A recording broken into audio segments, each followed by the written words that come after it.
Bonjour et bienvenue dans cette vidéo où je vais vous parler des agames barbues et plus précisément des Pogona viticept parce que c'est celle que j'ai, Rosie, là on la voit, qui est en train de prendre un bain de soleil. Alors pour mes sources, c'est ce livre-là, de la ferme tropicale encore une fois, comme pour les tortues. J'ai pris quelques notes pour pouvoir vous expliquer plus précisément comment on s'en occupe, d'où ça vient, etc. Donc elle c'est Rosie, on l'a depuis janvier il me semble. Donc là elle est encore petite.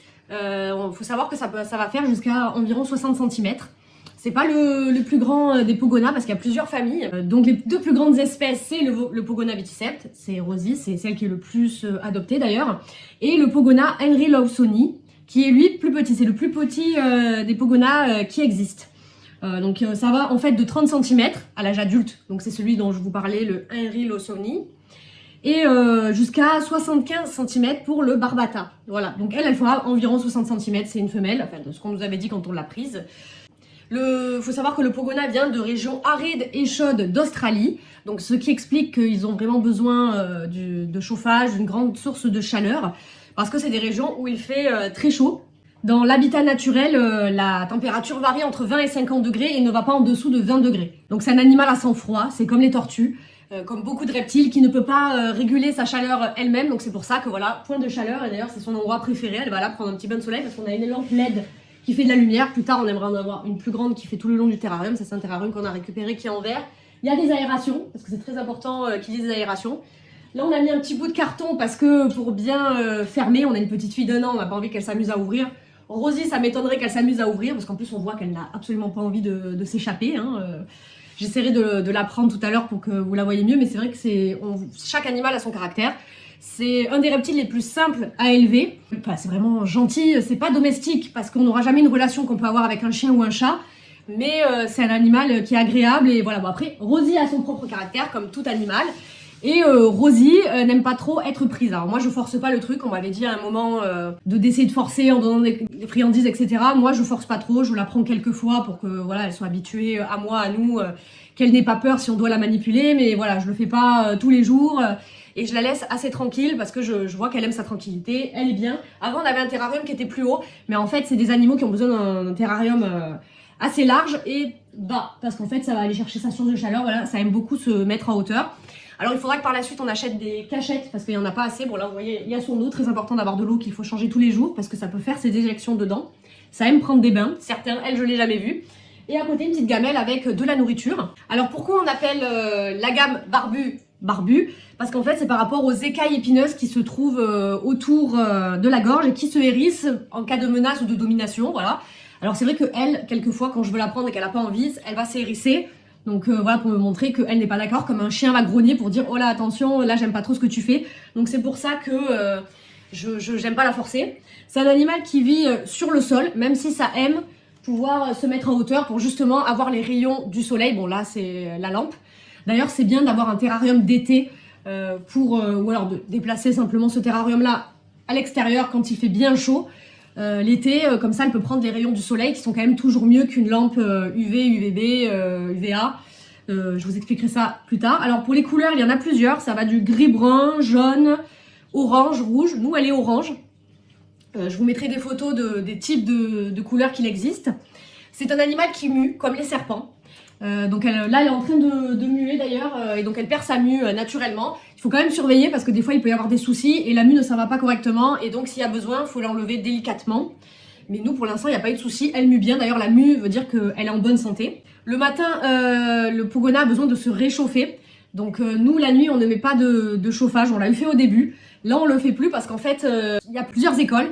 La ferme tropicale va dire de ne pas laisser baisser la température à un certain degré. Toupette, qui est sur YouTube, disait pas moins de 23 degrés la nuit. On a d'ailleurs un petit appareil là qui nous dit la température. Donc là, on voit qu'au point froid, il fait 22. Donc là, on est bon, parce que le point chaud doit être entre 45 et 50 degrés. Pour la ferme tropicale, Bébésaurus, par exemple, eux préconisent entre 40 et 45. Et pareil, Bébésaurus, eux, qui est un magasin de vente de reptiles assez connu sur Lyon. La ferme tropicale, c'est sur Paris. Donc Bébésaurus, eux, indiquent de laisser la nuit sans chauffage. Donc voilà, il y a plusieurs façons de faire. Donc sachant que quand il va commencer à faire froid, bon, nous dans la maison de toute façon il fera pas moins de 18 quand ce sera l'hiver. Donc voilà, ça ira jamais en deçà de 18 vu qu'on a les chauffages, voilà, pompe à chaleur, etc. Donc en fait c'est pas trop problématique. Et pendant l'hiver, elles se mettent en hibernation. Donc c'est pas une hibernation, c'est-à-dire que leur corps va se mettre un petit peu au repos. Et c'est bon pour leur santé d'avoir ces périodes-là, c'est voilà, leur rythme naturel. Donc en fait l'hibernation, voilà, de ce que j'ai noté, de ce que j'ai compris, ça s'appelle la brumation chez eux. Et c'est en fait baisser progressivement la lumière et la chaleur par rapport au soleil à l'extérieur. Voilà, on suit le rythme habituel du soleil quand il se lève, quand il se couche. Donc quand on va changer d'heure, ça va baisser encore. Et voilà, donc on va suivre ce rythme-là. Je fais pareil pour ma tortue qui est à l'intérieur, donc je suis ce rythme. Et là, elle va peut-être se mettre un petit peu au repos, peut-être moins manger, etc. Donc ça, on va suivre son comportement. Ce sont des animaux qui sont chasseurs, donc c'est très important de leur donner des proies vivantes. Alors il faut savoir qu'à l'âge juvénile, donc tout petit, c'est jusqu'à 6 mois je crois, ou 1 an, je sais plus, ça mange principalement des insectes, mais des végétaux aussi. Là on a des végétaux, c'est une plante grasse, je sais plus comment ça s'appelle, mais ça mange beaucoup de types de végétaux, où il y a du calcium, c'est toujours pareil que la tortue. Donc ça ressemble beaucoup, les plantes qu'elles peuvent manger, c'est assez similaire. Bon voilà, il y a quelques exceptions, mais c'est assez similaire. Je vous laisserai vous renseigner si vous voulez en savoir plus sur ce qu'elles mangent. Mais voilà, ça va être pissenlit, certaines plantes grasses, du plantain. Et voilà, évitez toujours la salade verte qui n'apporte pas de calcium. Et je sais même pas si le pogona peut en manger. Ça j'avoue, je ne me souviens plus. À chaque fois, j'ai une liste de ce qu'elle peut manger et je regarde à chaque fois parce que je compare avec la tortue. Alors elle peut manger ça, mais est-ce qu'elle peut manger aussi? Donc je regarde à chaque fois pour vérifier. C'est un animal qui est très territorial. Donc on ne peut pas mettre plusieurs pogonas ensemble, sauf si c'est un mâle avec 2-3 femelles, voilà. Il faut lui mettre assez de femelles pour pas qu'il reste sur une seule, voilà, et qu'il y ait des soucis par la suite. Mais 2 mâles, c'est incompatible, il faut y avoir 2 terrariums séparés. Parce qu'en fait, il y en a un qui va vouloir dominer l'autre. Et d'ailleurs, chez le pogona, le hochement de tête, chez le mâle, c'est la domination. Donc voilà, c'est très important de les garder seuls. Et si vous voulez faire de la reproduction, voilà, vous pouvez mettre 2 à 3 femelles. Après, combien ça fait exactement de bébés? Ça, je m'y suis pas intéressée parce que pour l'instant, on veut pas faire de reproduction. Donc je le garderai pour plus tard si jamais j'en fais. Et je vous en reparlerai à ce moment-là. Alors comme je vous disais, ça va mettre en hauteur. Ça a besoin d'un terra pour un pogona de 100 x 50 x 50. Voilà, à peu près, c'est les dimensions que j'ai trouvées dans le livre.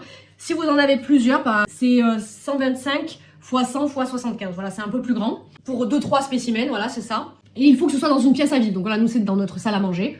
Parce que c'est un animal qu'il faut qu'il s'habitue à la vie à la maison. Voilà, on voit qu'elle est très bien, qu'elle n'est pas du tout stressée, elle est habituée, la petite va la voir. Enfin voilà, vraiment, elle est habituée à nous et c'est important qu'elle se sente bien, qu'elle soit à l'aise. Alors, il faut prendre en compte qu'un animal comme ça coûte en consommation électrique. Donc c'est très facile à élever, comme je vous disais. Mais voilà, la consommation électrique, c'est à prendre en compte. Parce qu'il y a une lampe à LED et la lampe chauffante, nous, elle fait UVB, UVA. Plus tard, on voudrait changer et mettre une lampe chauffante.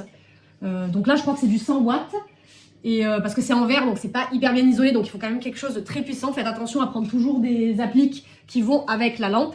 Il faut qu'elle puisse aller à 100 watts. Voilà. Mais par exemple, si on achetait un terrarium en PVC, on pourrait mettre 60 watts. Voilà, ça suffirait parce que c'est bien isolé. Donc ça dépend vraiment du terrarium où vous allez mettre l'animal. Et donc plus tard, on aimerait mettre voilà, que cette lampe chauffante plus que le néon fasse UVA, UVB parce que c'est le mieux. Mais pour l'instant, voilà, on fait avec ce qu'on a, on fait petit à petit. Et bientôt, on va aller au Reptilia d'Anime et donc on va peut-être acheter des choses en complément. Notamment, j'aimerais lui acheter des cachettes, comme je vous disais, des genres de pierres. Il faut prendre aussi en considération le fait que ça vit entre 10 et 15 ans. Donc quand vous prenez un animal, vous le prenez sur la durée. Voilà, c'est long, 10-15 ans. Ça peut paraître rien, mais voilà, il faut quand même le prendre en considération. Ça reste un animal, c'est un être vivant, il n'y a pas d'autorisation spécifique pour en avoir. Mais il faut savoir bien s'en occuper. Alors le terra, il ne faut pas le mettre au soleil à l'intérieur. Parce que voilà, ça peut être source de trop grande chaleur. Là au moins avec la lampe, elle peut se réguler elle-même. Donc c'est-à-dire que là, elle va prendre son petit bain de soleil. Plus tard, elle va en avoir marre ou elle va avoir trop chaud ou autre. Elle ira dans le point froid qui est à 22 degrés. Donc voilà, ça reste bien. Et sous la lampe chauffante, nous on n'a pas mis de thermomètre, mais voilà, la lampe chauffante 100 watts qui est juste au-dessus d'elle, c'est pour ça qu'elle peut s'en rapprocher si elle a envie. Ça va entre 40 et 50 degrés, voilà, c'est quand même quelque chose d'assez costaud. Alors les températures d'activité, comme je vous disais, c'est entre 18 et 35. Donc c'est voilà, le point chaud, c'est vraiment l'endroit pour se prélasser au soleil, pour être tranquille, pour être au repos. C'est pas un animal qui bouge énormément. Il y a des lézards qui bougent beaucoup, qui ont beaucoup d'activité, elle pas trop. Elle est assez calme, elle est assez posée, j'en ai vu des plus grands, c'est pareil aussi. C'est un animal diurne, donc voilà, on peut l'observer la journée, ça vit la journée, la nuit ça dort. Et donc comme je vous disais, c'est important d'avoir des UV, donc l'UVA ça stimule l'activité et c'est bon pour le bien-être de l'animal, et l'UVB ça produit de la vitamine D qui permet d'assimiler le calcium. Voilà, le calcium qui est dans les aliments. Et ça permet aussi le développement osseux, ce qui est important pour les reptiles. Donc j'avais noté que c'était bien d'avoir une lampe à vapeur de mercure HQL, HQI. Voilà, que apparemment c'est le mieux. La zone chaude, comme je vous disais, 45-50 degrés. Il faut qu'elle soit hors de leur portée, ça c'est important. Vous voyez, nous, elle au-dessus, il y a une grille. Donc ça fait que ça passe bien. Faut pas, si c'était tout en verre, c'était pas bon. Parce que elle ne recevrait pas bien la chaleur. Voilà, donc il faut une grille. Il y en a qui ont des grands terras où ils mettent la lampe à l'intérieur. Mais voilà, ils la grillagent autour. Il y a une protection pour qu'elle ne puisse pas toucher la lumière et qu'elle ne puisse pas se faire mal. On peut rajouter un tapis chauffant en dessous. Je pense que cet hiver, on le mettra. Il est déjà en place. Ça se met dessous le terra. Et en fait, ça permet d'avoir voilà, d'avoir un apport supplémentaire de chaleur et qu'il n'y ait pas de déperdition de chaleur. Pour le substrat, alors il conseille un mélange d'argile ou de sable, enfin argile-sable ou de gravier-sable. Ça se change 1 à 2 fois par an et ce qu'il faut faire, c'est que régulièrement, il faut récupérer les crottes. Voilà, c'est comme pour la tortue. Et faire attention de ne pas mélanger les objets qu'on utilise d'un terrain à l'autre parce que des maladies peuvent se passer.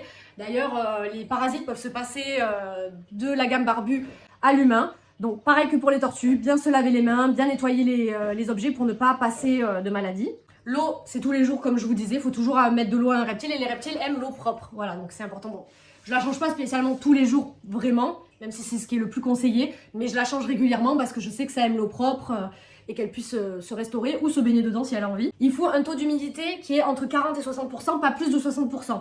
Donc ce que je fais, c'est que tous les matins, je vous mettrai une vidéo, je fais une petite brumisation et il faut que tout sèche en moins de 2 heures. Voilà, donc le matin, ça fait comme une rosée matinale, un petit peu de brumisation et voilà, ça suffit. Bon, je ne mesure pas le taux d'humidité, mais c'est important de faire ça 1 fois par jour, c'est pas très contraignant. Sacha, ma tortue qui est à l'intérieur, je le fais plus souvent parce qu'il y a une zone qu'il faut qu'il soit toujours humide en fait. Et en plus, elle a un terrain qui est ouvert. Alors comme je disais, ça mange des insectes et c'est omnivore. Quand ça a environ 4 mois, ça mange 60-70% d'insectes. Et je crois que même les tout premiers mois, c'est 90. Enfin, ça dépend aussi, pareil, des informations, des sources qu'on trouve. Mais c'est vrai que ça mange principalement des insectes au début. Par la suite, ça va baisser et ça va être majoritairement des végétaux. Et donc, très important de la laisser chasser. Donc, c'est bien de prendre par exemple des blattes ou des grillons. Parce qu'on lui met dans le terrain et elle les chasse. Voilà, c'est important qu'elle ne perde pas ce côté prédation. Par contre, attention, c'est un animal qui s'engraisse vite. Ça nous est arrivé où en fait on s'est rendu compte qu'on la nourrissait trop. Parce que ça, pareil, il n'y a pas trop de doses qui sont indiquées. C'est un peu par rapport à l'animal. Pareil, c'est un animal qui a des goûts particuliers. Nous, elle n'aime pas les pissenlits, par exemple. Et pareil, on peut leur donner des fruits, des légumes, à se renseigner aussi sur lesquels prendre. Il y a des listes sur Internet. Voilà, il y a ce livre qui indique aussi... à regarder. Par exemple, la tomate, faut pas trop en abuser parce que nous, on a remarqué que voilà, elle avait de la diarrhée avec la tomate, mais ça reste quand même omnivore. C'est pas comme la tortue où c'est strictement herbivore, c'est omnivore. Donc, il faut quand même une variété de fruits, etc., des végétaux, voilà. Donc, c'est vrai que si vous êtes un peu rebuté par le côté insecte, il faut savoir qu'avec le temps, ça va diminuer et qu'il y aura quand même moins d'insectes à mettre. Et puis, comme je vous dis, vous mettez dans le terra, voilà. Et ce qui est bien, c'est d'élever ses propres insectes, comme ça, ils se reproduisent, il faut les nourrir. Souvent, on conseille, quand on les récupère en animalerie, de ne pas les donner directement, mais de les nourrir, de les laisser un petit peu quelques jours avant de lui donner. Parce qu'elle n'est pas très contente que je l'ai attrapée. Mais voilà, elle est toute jolie. C'est des animaux à qui on peut donner des compléments. C'est comme la tortue aussi, mais pareil, ça ne fait pas partie de l'alimentation de base. C'est très important d'avoir l'alimentation de base, végétaux, insectes, pour le pogona. Et on peut donner des compléments en friandises, par exemple, justement pour un peu la pâter, pour qu'elle vienne nous voir, etc. Bon voilà, c'est vrai qu'elle aime pas trop. Donc je ne l'embête pas, voilà, parce qu'après elle a son caractère, on l'accepte comme elle est, et c'est pas parce qu'elle veut pas spécialement venir nous voir qu'on est déçu ou quoi. Ça reste un reptile, elle est bien dans son terrarium et j'ai envie de dire c'est ce qui compte, c'est le plus important. Donc voilà, là vous voyez ma chienne dont je parlerai, enfin vous voyez un tout petit bout, dont je parlerai une autre fois, je ferai une vidéo aussi, même si bon les chiens c'est quand même plus général et je veux dire on connaît bien, c'est des animaux qu'on a l'habitude d'avoir. Mais voilà, c'est un malinois et donc j'en parlerai dans une autre vidéo. Et sinon, je vous remercie d'avoir regardé jusqu'ici. Si vous pouvez vous abonner, laisser un petit j'aime, des commentaires, me dire de quoi vous aimeriez que je parle, me dire si vous aimeriez un pogona, si vous en avez déjà eu, si vous en avez, etc. Et les prénoms qu'ils ont, parce que voilà, Rosie, je trouve que ça lui va bien. Et sinon, je vous laisse et je vous dis à la prochaine pour une autre vidéo.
Generate by AI.